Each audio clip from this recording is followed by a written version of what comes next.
Rural Heritage on RFD TV is brought to you by Rural Heritage Magazine, a bi-monthly magazine featuring articles about farming and logging with draft animal power, small-scale diversified family farming and homesteading, and other aspects of our rich rural heritage. Rural Heritage Magazine, borrowing from yesterday to do the work of today. For subscription information, please call 319-362-3027 or order online at www.ruralheritage.com.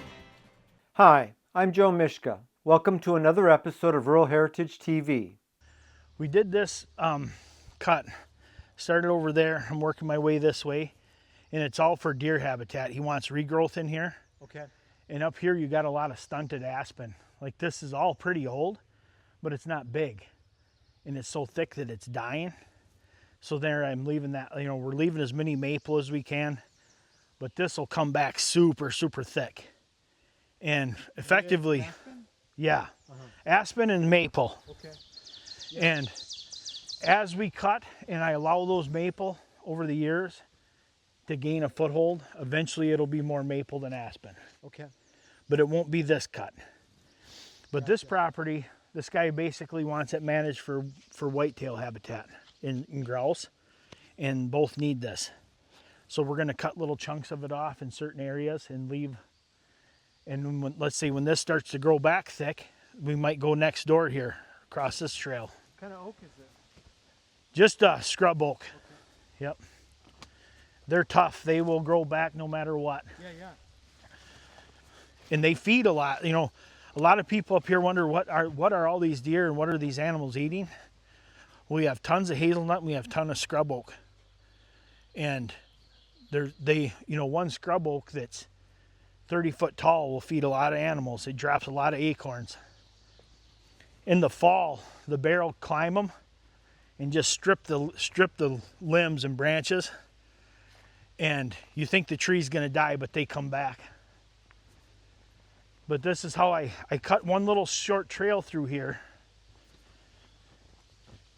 And it was just solid. It looked like this.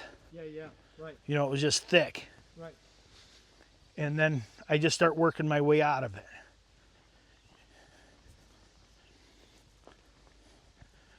And then by leaving some of that wherever there are some scrub oaks, I'll try to fan these tops all in one spot, To let regrowth come through it. Yeah. So it don't get... So it'll let them scrub oaks get high enough that... Yeah, exactly. And then, a couple seasons of snow, we get... The last few years up here, there's been some years we had 150 inches of snow. 90 inches of snow is pretty normal. That knocks stuff down. And it crushes everything under it. It crushes it. Yeah. And these aspen tops, they won't last too long. Right, no.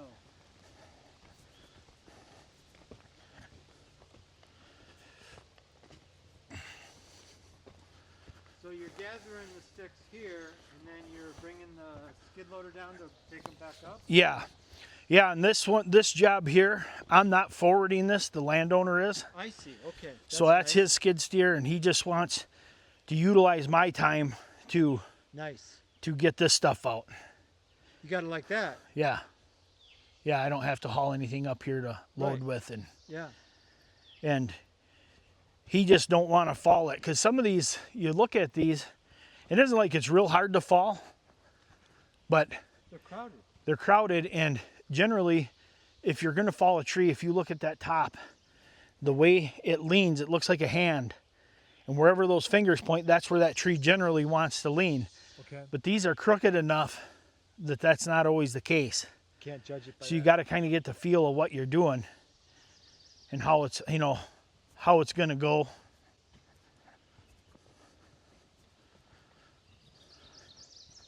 And then, when how I fan these tops out, and since it's small diameter wood, this is just cut and bunch. If I was using a forwarder, I would be cutting it here and here and putting them together and maybe pulling them sticks up close, because the forwarder has to come down and just pick up.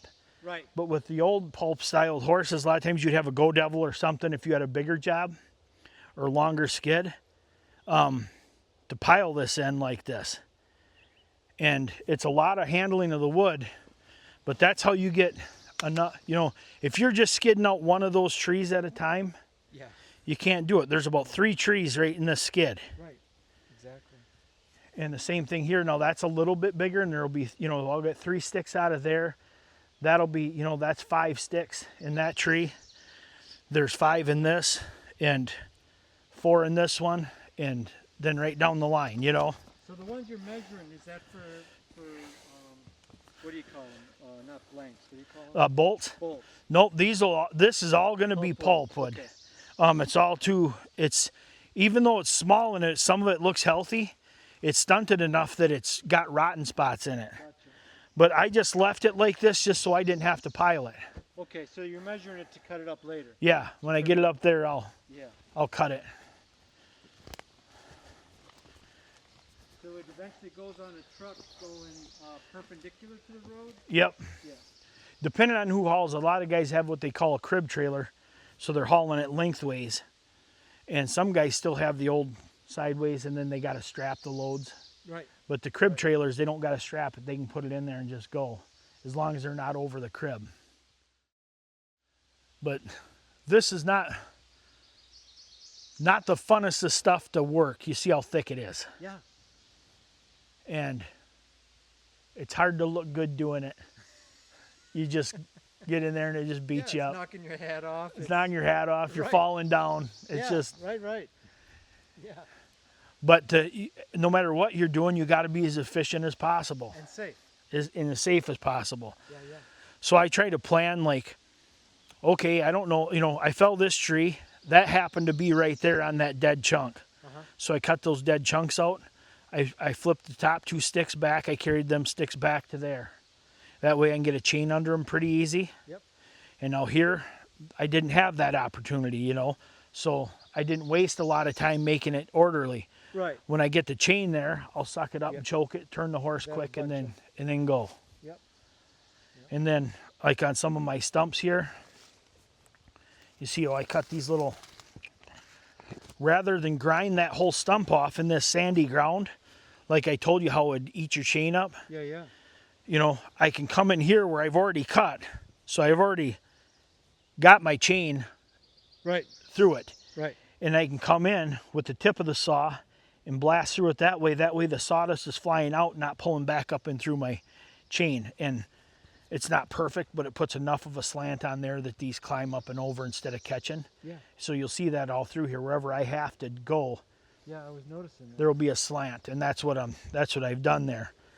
But if you get, the farther down you get into that stump, the more sand there is, and it just grinds. I don't know how it gets there, but And it's not just on the surface; it's in the wood. it seems in the wood. Yeah. It's at least you know, growing up in the bark, and I don't know if the rain splashes it up on there, Right, or the moss brings or it up. the moss, something happens. Yeah, right. I guess moss doesn't grow from the ground up. I guess. But maybe it literally sucks it right up through the roots, you know, Yeah. that fine sand. Right.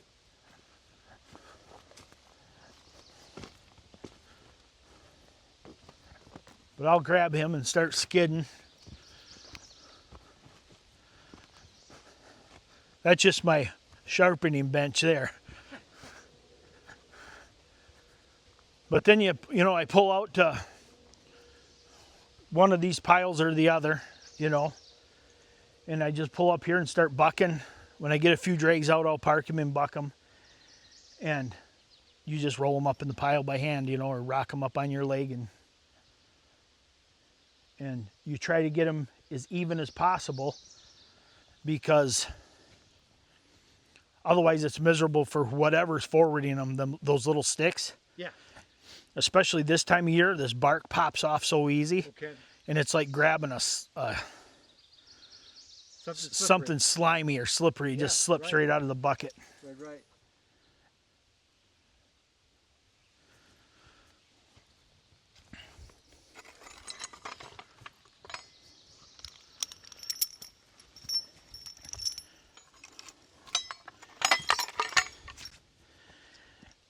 No, I never told Ollie this can't work, so he don't know. Ollie don't know it don't work yet, so I'm not going to tell him so we can still keep going. Everybody's in on it, but Ollie, he don't know. I'm going to put this in here. See that tool? Yep. My daughter bought me that as a Father's Day gift. Uh-huh. And the other kids kind of laughed. It's just like a cheap tool of some kind. But that's one of the handiest tools, like for my carts and stuff, because you're always grabbing pins. You got to pound in a pin. Yeah, right. Ended up being great. Right. I'm going to set it on this stump, though, instead of carrying it. Handy. Yeah. There. But I can see why you don't want it in your pocket while you're Yeah. long.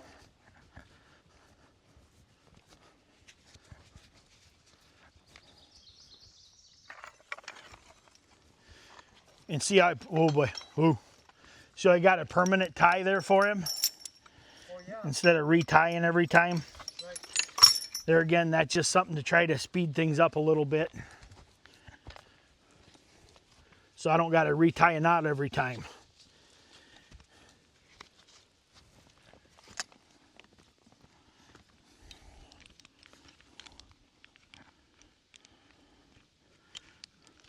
I wonder if the horse appreciates going back to the same spot too.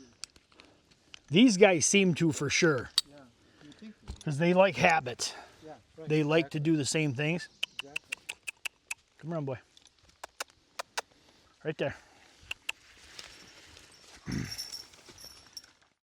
But when I opened, I also cut this road open. This road was pretty tight when I got here, Okay. and we had to pull a lot of trees down to start because they won't even fall Right. till you get them. Right. And he pulled them down. You know, he wasn't crazy about it, but he did it. Come on, boy. Come on, Ollie. As you can see, he's starving to death. Right. But you know, I know a lot of teamsters that would upset them and they would smack them with their line. Mm-hmm. For doing that, Yeah. Yeah. I think it's a losing battle working geldings for sure. Because they just never get over it that I've seen. But I might be wrong about that. I don't. Yeah, I don't know. My horses don't stand as good as some guys' horses, Yeah. but my work's a lot different. I think they learn different tools on a farm. You know, they learn different skills. Well, they certainly learn to stand if they spend the day spreading manure. Right. Yeah. And I just don't do work like that. Right. I'm in a hurry. They're in a hurry. You know, we're trying to get something done. Come on, boy. And it seems like a pure logging horse has some skill sets that a farm horse don't have. Oh, absolutely. Like courage for one. Yeah, certain things just don't bother them. And they gotta know. They know that the teamster knows what's best, and that he won't put them in a spot where they're going to fall off the cliff. Right. So they got to have courage to be able to do it. Whereas a lot of farm horses, they've never done anything. Well, there's a billion differences. Yeah. Between a farm horse and a logging horse. Yeah. It's a lot easier to make a farming horse. Ooh. A plow horse. Yeah. And I think the guys that get to do both end up with some nice horses. Yeah. But, and I don't know if maybe I'm speaking out of turn, I don't know. But I think that there's certain types of muscles or certain things they develop that are, I don't know if you want to say better or they're just different with a logging horse. Like they get a toughness to them. Well, they're always pulling dead weight. Yeah. They're not pulling rolling weight ever. And it's never consistent, Right. you know. Right, yeah. That's one of the ways that they make you go at the gym is to confuse your muscles. Ooh, come around, boy. Whoa, whoa. Ollie, back. Now, one thing about these fjords, back boy, is they learn, whoa boy, like he'll learn what pattern we're doing. Like he's seen that log and he already has an idea what he wants to do with it. And I probably want him to do that, but I'd rather have him wait for me. Absolutely. Now him, now one thing with these guys, to get them to pull is not hard. It's trying to get them to, whoa. I want them to feel that tension there. Right. Let's go, Ollie. Walk on, boy. Good boy.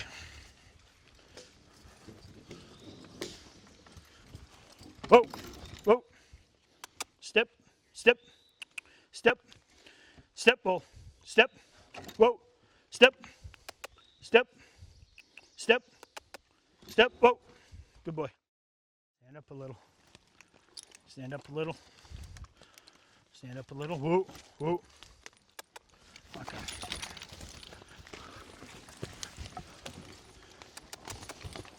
Whoa. There you go. Easy boy. Easy boy. Just walk. Good boy. Oh. Oh. Boy, step. Step, Ollie. Step. Whoa. Good boy. Back.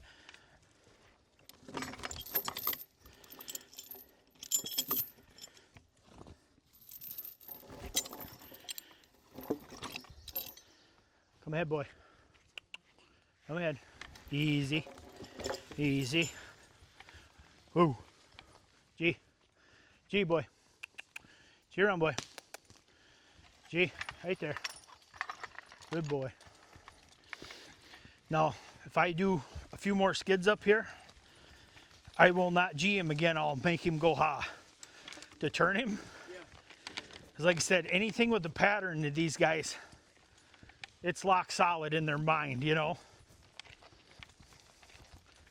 You want to listen? Yeah. I want them listening, and they're very good at anticipating. Whoa. Whoa, boy. And You don't want them to always think they're right. right. Because sometimes I might have a different idea than they have for a very good reason. Right. And from what I've seen at these guys, if you let them get that pattern going in their head, they'll build on it.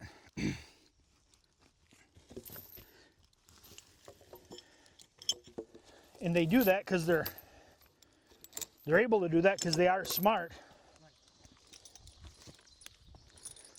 My one little gelding, the one that was my stud horse that I just gelded last year, he will, there aren't many knots he can't find a way to untie. Ooh. Yeah. He'll sit there and Work them. fidget them.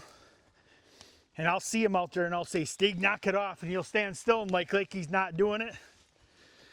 Back, boy. Back. Back. Back. No, he don't have any shoes on right now. I saw that. He'll probably get some on him pretty soon. But generally, as much as I can, I like them barefoot in the summertime as much as I can. Because most of my customers don't want me working in the mud anyway. Right. Step up a little. Step. Whoa. Whoa. Good boy. Walk on. Yeah, I don't either, really. Whoa, boy. Whoa. Whoa. Now, see, I'm going to take this drag to this pile. I just wanted to get him past some stumps. Because that landing's kind of full. Right there, boy. Right there. Good boy.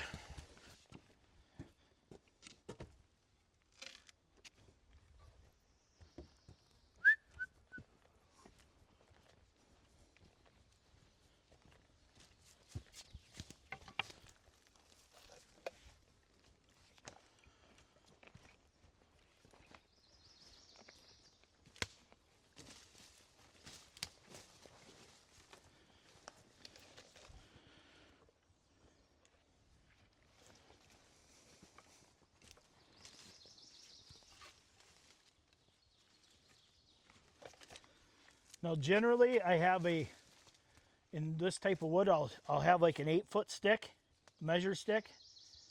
I don't use a log tape in here because then I can reach up, measure multiples at a time.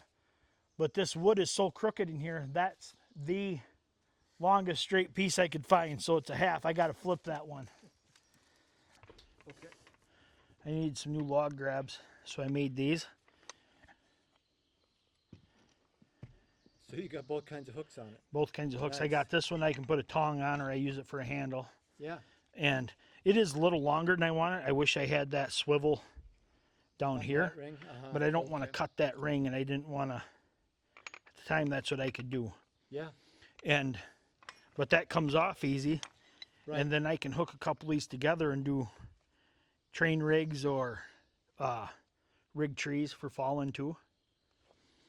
So I can hook a grab here and maybe hook a strap here. So there again, it's as many ways as I can use something, I'm trying to.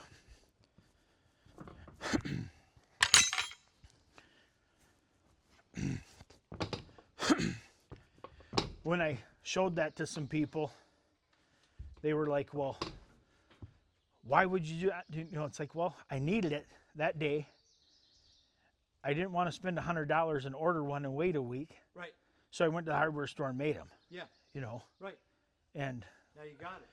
and as little as everybody said it'd work, I've probably skidded 8 semi-truck loads of wood with them. Yeah.